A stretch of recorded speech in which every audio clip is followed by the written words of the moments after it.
گودار شوپینر مهجا دا کمپیوتر لسر دوسیا رواندنا زاروکان هروها رواندنا کادر و اندام پارتیا دموکراتا کردستان سوریا و انجمن اجتماعی کردی لی سوریج عالی جگدارن پیدا و جارن وی ساوان بر بکر وچه دا کمپیوتر لسر و بابت باخفن ممیوانداریا مامستان واف رشید سروک نونراتی انجمن اجتماعی کردی لی هریما کردستانی کریه تو بخیر هاتی مامستا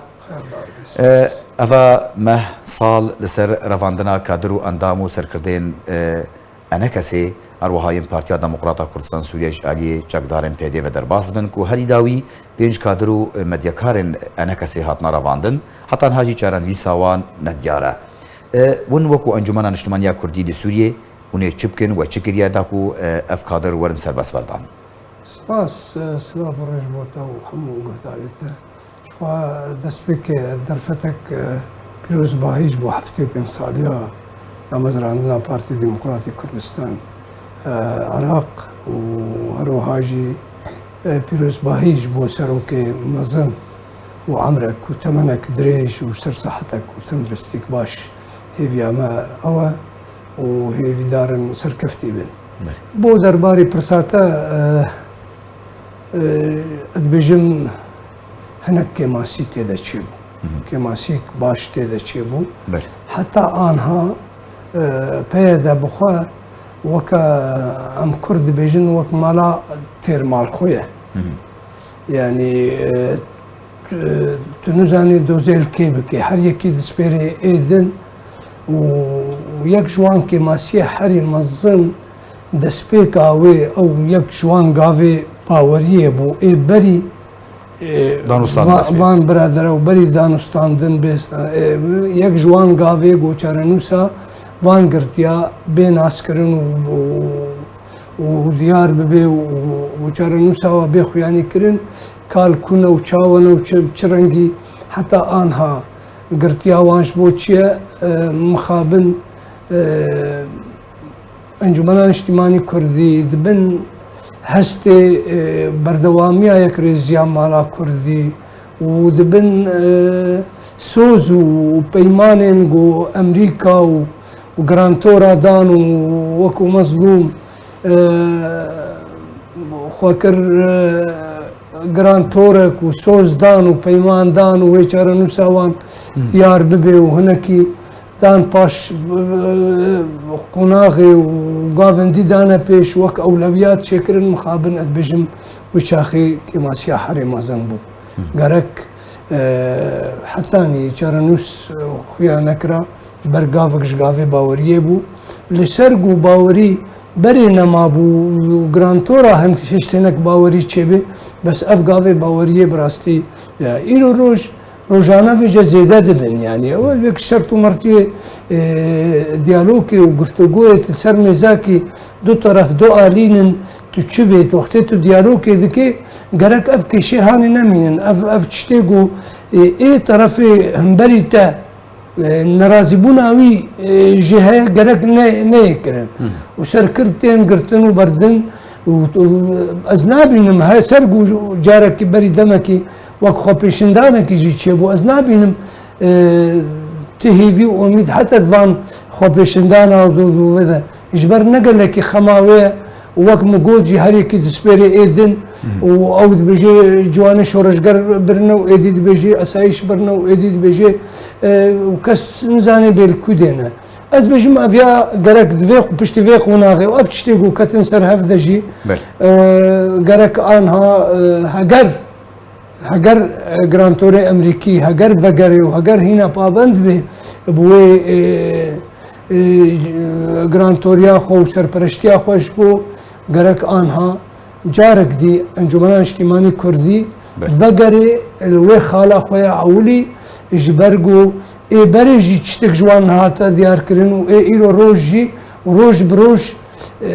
zêde dibin ne kêm dibe yani zêde dibe ev ya bi rastî yek ji nîşanê metirsiyên tirsênin. Baş mamoste Nawaf Amerîka wekû sponserê danûstandirên Kurdî di navbera enekesê û pênekê de heroha mezlûm Kobanêk û garantora ji pênekê re di van danûstandinan de. Hevdemî berdewamiya van min bêkirinan revandina kadr û endamên pedekesê van her du aliyan çi geliye ئەمریکا وەکو سپۆنسەر مەزلوم کۆبانی وەکو گەرانتۆری پێنێکی چێ دەربارەی ڕەواندنا کادر و ئەندامێن پەدە کەسێ و ئەنە کەسێ چکەنە وی چ بکەن مخابن حتى أنا بيدن سرقو وثيقاك جهاتية دانين أو وثيقة جي جواتا بري چند روجات إنا شوي ده انجمن اجتماعی کردی بحث بوده اف خاله گوهات بون دانین شش خاله سرکه بون او خالانه یک جواب جی نبوده و هر جی زیاده دبه نه بس جی نبوده هر وقتی جی زیاده دبه شر راگاندنی جی دبه و گرتن جی چه دبه و رواندنا زاروکا جی چه دبه و شر راگاندنیش خو هر وقتی بردوامه و عقلی گلک خراب إيريش وزمان دريجاي لسر سمبول ورموزين كردادكن حتى أني آنها تشتك نرى وستياي أد بجم قرك آنها حتى أنا شخو تشتك نبويا وكو تأكيد جيبويا تكز بويا دندري جواتا انجمن اجتماعي كردي قرك أو وثيقة نما بردوام ببي جوات وديالوج بردوام ببي حتى أني قو أبانا حمو نراوستن و انجام جنهدان افقرتي چارا نسوا ايك من يخوياني كرن و اي آنها قرتنا بين بردان و ليبونين جي جواب ببي دعوا ليبونين جي جواب ببي يعني معقول نينا افوض عيا بميني امريكا آنها مثلا مبررك هيا هناك هنجتك هيا اجبرقو نلفرا هقر فقري و هقر نزيك فقري فقراوينا او هەگەر بە نەگەڕێ شخوا دەبێت شتێکی دی گەرەک وەکو ئەنجومەنان نیشتیمانی کوردی بکارێکی خۆی دی بکێ و ئەف مۆضوعی فەیدەش وەختێ وەخت درێژکردنێ تو فەیدا ئەنجومەنان نیشتیمانی کوردی ژێتونە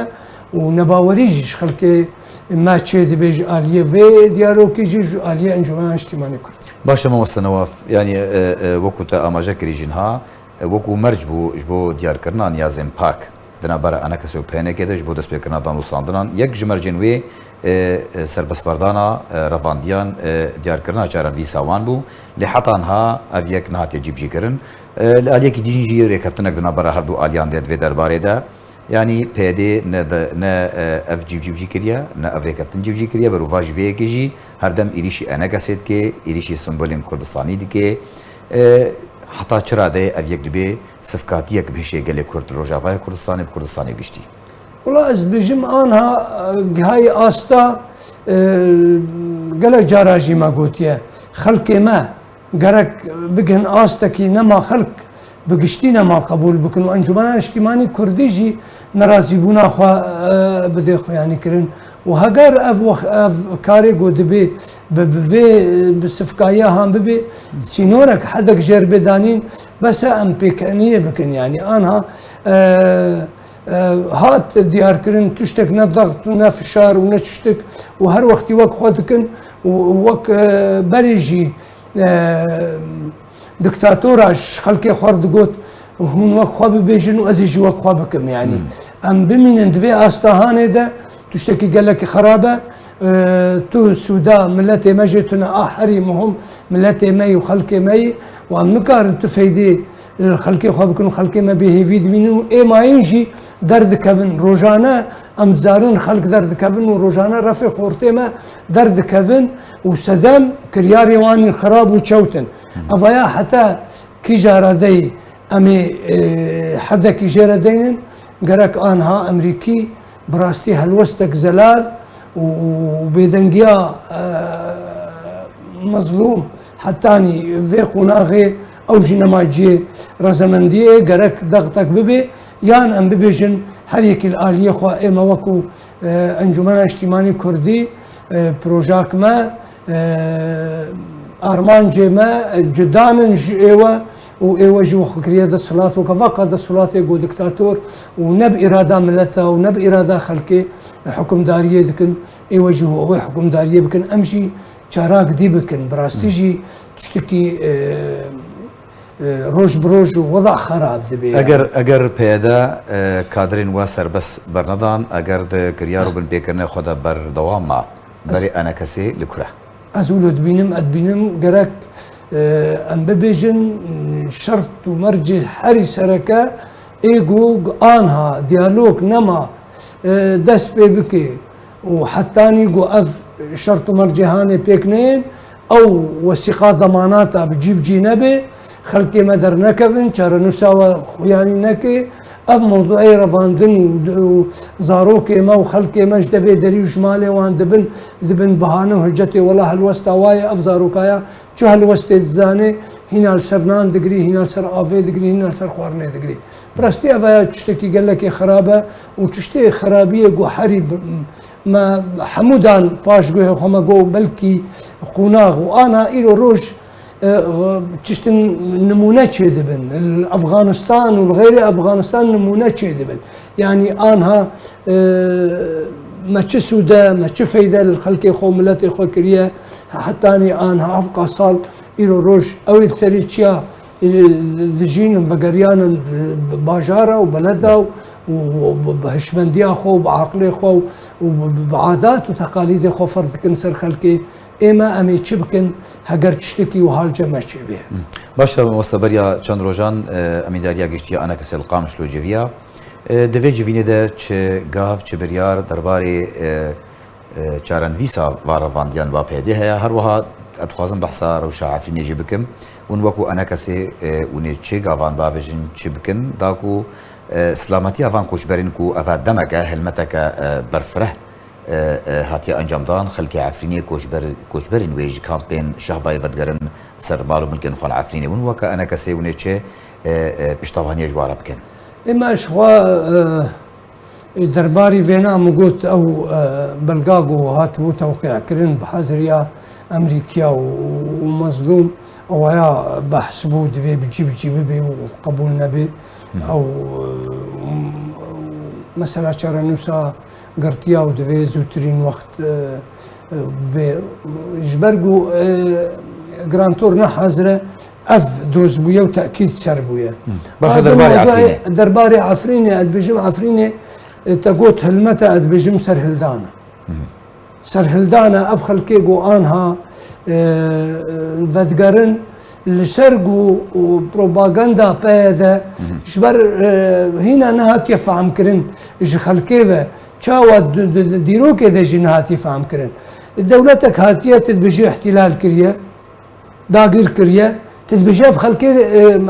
دفيهم تدسر عرضا خونا من خاكي خونا من وندر كبن قالك تبي بيجي بسر عرضا خوا بنينوكي خوا بتليه خوا بدستي خوا بدفي خوا بمين السر خاكا عرضا خوا وحتى درفت شي برخداني بك مقاومه بك دبيجي دفيتو تيدا نميني وانا جي وي بروباغندا يذكن اللي سرقوا ايماجي وكان جبنان اجتماعي كردي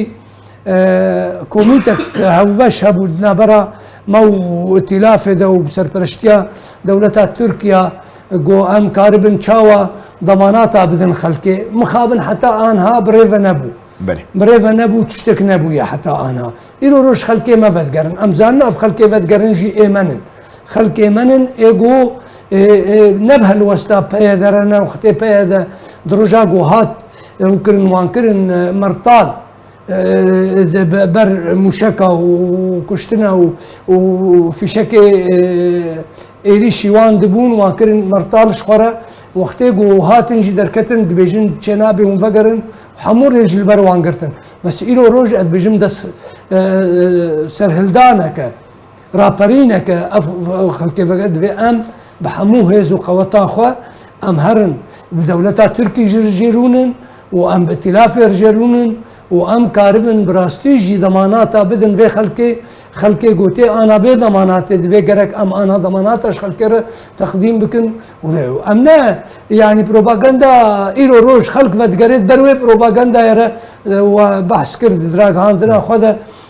اما شكر هذه كامبين شهبه تشتك درخصني قوتي والله كوميتا بيونديش درفه كوميتا بيونديش درفه وانا فكرنا اتبجم قرك سبيا مهرن رونن ام بيجن امير رونن امير روجانا رونن يكي قلت هجرت بيجي داغير كريا از ايغوت بيجي داغير كريا دفيت في داغير كريا رونن تبيجي تشما داغير كريا تشما حقيقي الخلق تشما تفاتك تبشتا خو بيجي وهري تو کاری برخودانی بکی توی در خینه یا تو که گرک آگو هری باش تو کاری به پیره رکفتنا بکی تو پیره اتفاقیات بکی تشرو خلقی خواه گرینه او آمهم اجا ایرو روش مخابن هناك جماع وسلسل يوان بهذا وك نموناك هي الجو كرداد بيجي اي بافي خد كوشي بافي خد كوشيش بو بتربايسون بخوي يعني ناهي اللي خلق بقرش بوش خلق بيجي افا خلق بقرش سر عرضا خومان واملاكي خوك دنيا همو خلق بالصال وسي صال اولاتي قو امجي سوريا بصالا ما داگر کرد دبن دولتا عثمانی ده بن دولتا فرنسی ده و کسی ولاتی خود در نکد مال سر اردا خو مال سر خاکا خو اف بفي عقليه هاني تعامل بخلكيت كن اد بيجم شخوا دفي نهل مت دفي رابرينك خلقي ميج نفيسكارا وروشنبيرة وكسي سياسة مدار وكسي مهتم برأيها قشتي بشتفانيا في خلقي بكن وهالمتك دجي هالوسطى فهذا اشتي حري خراب خلقي متك گەرەک سپاس مامۆستا نەواف ڕەشید سەرۆکی نوێنەرەتی هەرێما کوردستانی یا ئەنجومەنە نیشتیمانیا کوردی لە سووریە گوتمێڤانی ڕێباز نیوز بووی گەرەک سپاس مامۆستا